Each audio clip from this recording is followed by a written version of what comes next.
Do you want to add avatar on Instagram story? You can use an avatar on Instagram stories with just a few simple steps. Before we begin, please like this video and subscribe to our channel. I've also included some helpful tools and apps in the description, so be sure to check them out. To add an avatar on an Instagram story. First, open the Instagram app on your mobile device. Once you're on Instagram, tap on the plus icon at the top left of the screen to create a new story. Now, take a new photo or video, or choose one from your gallery to upload as your story background.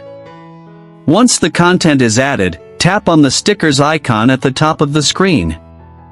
A new screen will appear. From here, find and tap on Avatar. If you haven't created an avatar yet, Instagram will guide you to build one by choosing skin tone, hairstyle, eyes, outfits, and more. If your avatar is already created, you'll see different avatar stickers in various poses and expressions. Select the avatar sticker you want to use. You can resize it, drag it, or place it anywhere on your story.